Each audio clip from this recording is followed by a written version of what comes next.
L'AC Milan est en passe de se faire racheter par un fonds d'investissement basé à Bahreïn et deviendrait l'un des clubs les plus riches au monde. Restez bien connectés, on vous explique tout ça dans un instant.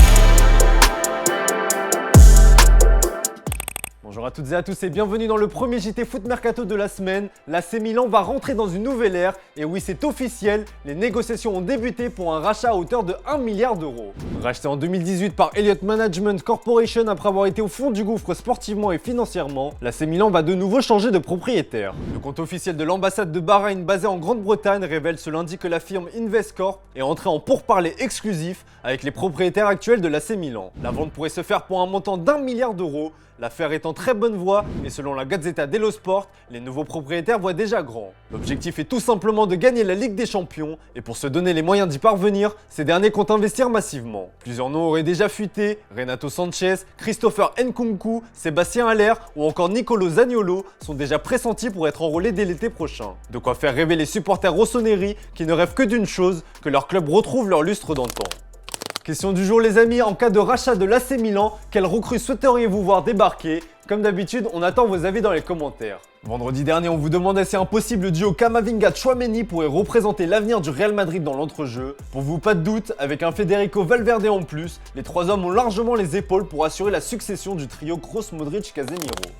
Allez, on passe au focus du jour et il concerne le Bayern Munich qui lance son opération blindage. Si le Bayern Munich est parti pour remporter un nouveau championnat, l'aventure européenne s'est arrêtée brusquement avec une élimination en quart de finale de Ligue des Champions face à Villarreal. Un véritable fiasco pour le géant bavarois. Si on peut s'attendre à des changements, la priorité sera de prolonger les cadres. Le directeur général du club bavarois, Oliver Kahn, a fait un gros point sur les dossiers chauds au micro de Sport 1, à commencer par celui de Robert Lewandowski, annoncé avec insistance au Barça. Robert a un contrat avec nous pour la saison prochaine, nous sommes en contact avec lui et souhaitons qu'il reste au Bayern le plus longtemps possible. Certains pensent que de telles discussions et négociations de contrats c'est comme dans un jeu où j'ai juste à cliquer pour qu'il prolonge. Il faut aussi regarder la situation des joueurs. Autre dossier épineux, le cas de Serge Gnabry en fin de contrat dans un an et qui plaît à plusieurs grosses écuries européennes. Nous sommes en échange. Serge sait ce que nous lui demandons en tant que club, également en termes de performance. Il est dans un processus de réflexion. Dès que les choses deviendront plus claires, nous l'annoncerons. L'objectif du Bayern Munich est bien évidemment de ne pas revivre des épisodes comme celui de David Alaba par exemple, parti libre l'été dernier en direction du Real Madrid. Les cas Manuel Neuer et Thomas Müller sont également étudiés de près et ça sent plutôt bon. Selon Sky Germany, la prolongation du portier va être officialisée prochainement. Un contrat jusqu'en 2025 l'attend, il ne manque que quelques détails pour finaliser le dossier. Pareil pour le milieu allemand, l'affaire serait déjà bouclé.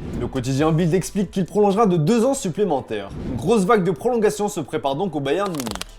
Gérard Piqué est au cœur d'un énorme scandale en Espagne. Le défenseur du Barça, mais aussi président de la société Cosmos, est accusé d'avoir une influence au sein de la fédération espagnole.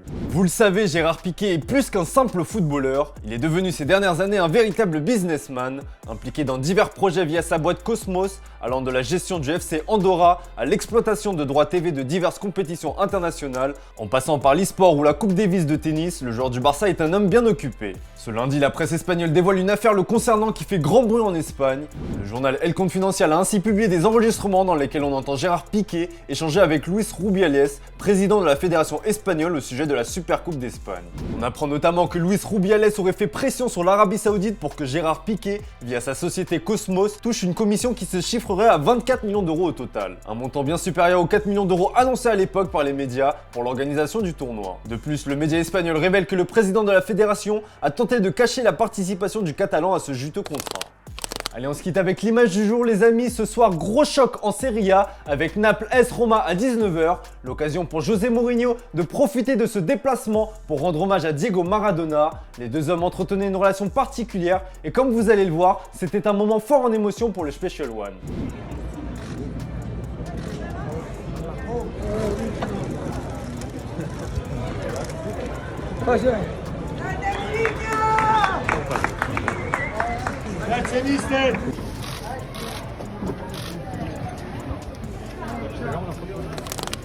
Voilà, c'est tout pour aujourd'hui. Merci pour votre fidélité. Bonne soirée à vous. On se retrouve dès demain pour un nouveau JT Foot Mercato.